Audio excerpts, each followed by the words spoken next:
शब्द लेखे बोलन बोलना, लेखे खाना खाओ, लेखे वार चलाइया, लेखे सुन विख्याओ, लेखे सा लवैया, पढ़े कि पुछन जाओ। व्याख्या। गुरु नानक साहिब कहते हैं, ये बात हर कोई जानता है कि हम जिंदगी की सांसें गिने चुने समय के लिए ही ले रहे हैं। हमारा बोलचाल, हमारा खाना पीना एक समय में ही बंधा हुआ है। जिस जीवन सफ़र पर हम चले हुए हैं, ये सफ़र भी समय के गणित में बंधा हुआ है। अगर जीवन का उदय हुआ है तो अस्त भी होगा। दुनिया के रंग रंग और अंग तमाशे सुनने देखने भी एक समय के नियम में बंधे हुए हैं। जो आंखें खोली गई हैं उनका बंद होना भी तय है। इन सब बातों को सहज ज्ञान से ही समझा जा सकता है। किसी विद्वान के पास जाने की आवश्यकता नहीं है। शब्द बाबा माया रचना तो अंधे नाम विसारिया, ना तिसे है ना हो रहाओ। व्याख्या। इस रचे हुए माया के संसार का खेल 4 दिन का है, पर इस 4 दिन के खेल में अंधे हुए मनुष्य ने उस एक का नाम विसार दिया है। ऐसे मनुष्य के साथ ना माया साथ निभाती है, ना उस एक का नाम उसे मिलता है। शब्द जीवन मरण जाए के इत्थे खाजे काल, जिथे बै समझाइए तिथे कोई ना चलियो नाल। रूवन वाले जितड़े सब बन्ने पंड पराल। व्याख्या। यहाँ काल का अर्थ है समय। जीवन और मरण के बीच समय है। मनुष्य इस समय के महत्व को ना समझकर यहाँ पदार्थ एकत्र करने की कोशिश में लगा रहता है। जिनकी खातिर मनुष्य दौड़ भाग करता है, उनमें से कोई भी उस जगह तक साथ नहीं निभाता जहाँ इसको सारी जिंदगी किए कामों का लेखा समझाया जाता है। मनुष्य के मरने के बाद इसको रोने वाले सारे ही संबंधी और वो लोग जिनके लिए भागदौड़ की थी, सभी जैसे किसान गेहूं की फसल पकने के बाद कीमती गेहूं अलग कर लेता है और बेकार की पराली की गठरी बांध कर फेंक देता है, उसी प्रकार मनुष्य की एकत्र की हुई जमा पूंजी अलग रख ली जाती है और बेकार की देह का निपटारा कर दिया जाता है।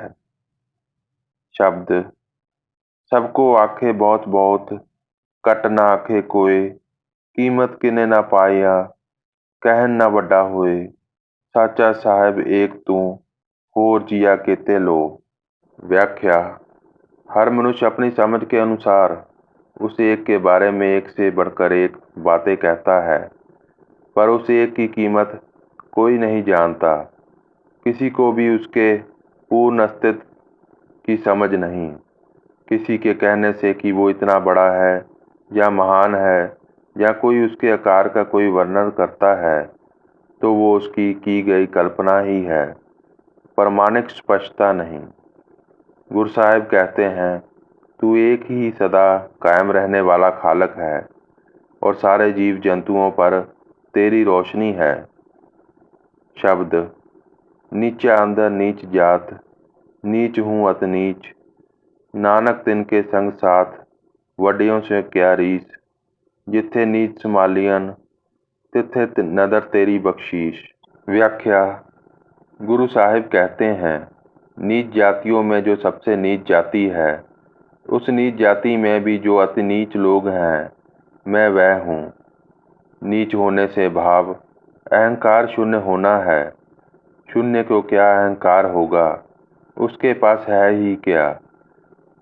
उसके बाद ही गणित शुरू होता है, जिसकी कोई सीमा नहीं। जैसे एक अंक में अहंकार है एक के होने का, दूसरे अंक में उससे थोड़ा बड़ा अहंकार है 2 के होने का।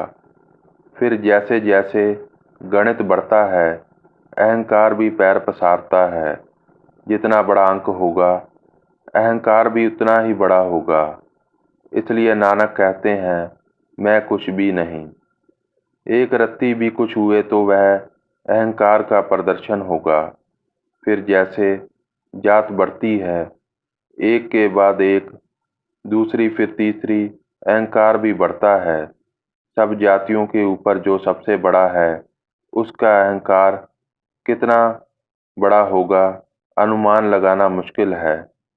वहीं निचले दर्जे का व्यक्ति, जिसे देखकर धर्म भ्रष्ट हो जाता हो, जो छू जाए तो लोग स्नान करने गंगा तट पर चले जाएं, जिसका होना ही अशुभ माना जाता हो, वह क्या अहंकार करेगा? वह तो अहंकार की कल्पना भी नहीं कर सकता।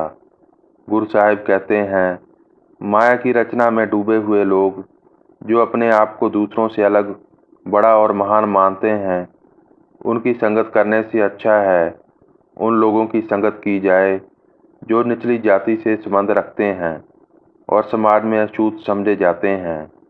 जहाँ निचले दर्जे के लोगों का सम्मान किया जाता है, वहाँ उस एक की मेहर होती है। निचले तल पर पहुंचकर ही समझा जा सकता है कि माया के समुद्र की गहराई कितनी है, उसका आकार कैसा है। इसलिए टूटना होगा, खत्म हो जाना होगा। मर नहीं, नए जीवन का उदय है।